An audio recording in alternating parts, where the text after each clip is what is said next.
네, 목요일 아침 8시 8분 지나고 있습니다. 어린이집에서 일부 교사가 아이들에게 저지르는 일들, 아이들이 쓴 마스크가 벗겨질 정도이기도 했습니다. 저희가 요즘 잇따라 보도를 해드리고 있는데 아이들의 상처를 일단 가장 먼저 최대한 보듬어주고 그리고 이렇게 보듬어줘야 할 아이를 더 만들지 말아야 한다는 이유입니다.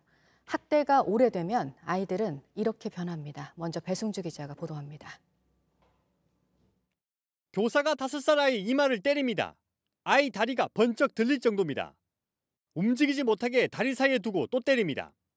아이가 뭔가 말하자 코를 잡아 비틉니다. 울먹이자 사정없이 뺨을 때립니다. 맞아서 넘어져도 교사 앞으로 다시 갑니다. 손으로 맞거나 피하지도 않습니다. 더 맞을까봐 울지도 못하는 모습입니다. 옆에 아이도 마찬가지입니다. 연달아 7대를 맞고 곧바로 색연필을 주워와 교사 앞으로 다시 갑니다. 마스크가 벗겨질 정도로 2차례 뺨을 맞은 뒤에야 눈물을 훔칩니다. 이 모습을 지켜본 다른 아이들은 꿈쩍도 하지 않습니다. 교사가 나간 후에는 맞은 아이를 감싸줬습니다. 과도한 통제는 그건 폭력입니다. 이렇게 봤을 때 아이들이 꼼짝을 안 하고 있어요. 가해 교사는 올 가을쯤 처음 때렸다고 말했습니다. 하지만 오랜 학대에 길들여진 정황이 CCTV 곳곳에 남았습니다.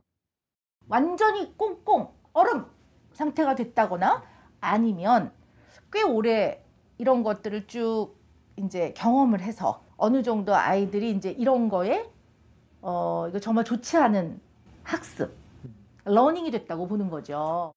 경찰은 CCTV 영상 중 3분의 1가량을 분석해 20여 차례 학대 장면을 발견했다고 밝혔습니다. CCTV 영상 분석이 끝나면 앞서 기각됐던 구속영장을 다시 신청할 계획입니다. JTBC 배승주입니다. 네, 이 아이들이 느꼈을 두려움과 불안감은 얼마나 힘들었을까 하고 우리가 생각하는 것보다도 훨씬 더 큽니다. 아이들이 밴드라면서 그린 가위표는 이런 신호였습니다. 이어서 정영재 기자입니다. 대전 어린이집 5살 아이들의 심리 검사지입니다. 크고 긴 나무에 동그란 사과가 달렸습니다. 기둥에는 가위표를 잔뜩 그렸습니다. 아이는 가위표가 밴드라고 설명했습니다. 보통 이제 자아를 표현하는 이 나무가 아프거나 또는 죽거나 또는 상처가 나 있다고 이렇게 표현을 하는 거는 내가 아프고 내가 지금 다치고 위험해 라고 이야기를 하는 거거든요. 매일 메고 다니던 가방에도 이 밴드가 붙어 있었습니다. 신호를 계속 보냈던 겁니다. 집 주변에 뾰족한 가시 울타리도 그렸습니다. 집 같은 경우에는 사람과 다른 사람과의 관계에 대한 욕구를 나타내거든요. 이것은 관계에 대한 두려움이나 또는 불안함을 표현한다고 좀 보시면 될 것 같아요. 장난감 검사에서도 같은 행동을 보였습니다. 동물 장난감으로 어린이집 생활을 표현하는 놀이입니다. 선생님이라며 고른 동물은 코끼리, 하마, 상어. 이빨이 날카롭거나 뿔이 있는 무서운 동물입니다.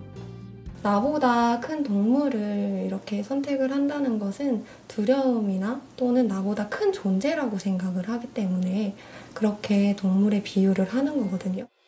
선생님이 나타나면 다른 동물들을 칠판이나 방 구석으로 숨겼습니다. 치료사를 처음 만난 아이들은 자신을 때린 교사를 좋은 선생님이라고 말했습니다. 선생님이 아파서 오지 못한다고 말하고 나서야 무섭다고 털어놨습니다. 두려움과 불안감은 아이들 마음 깊숙이 자리 잡았습니다. JTBC 정영재입니다.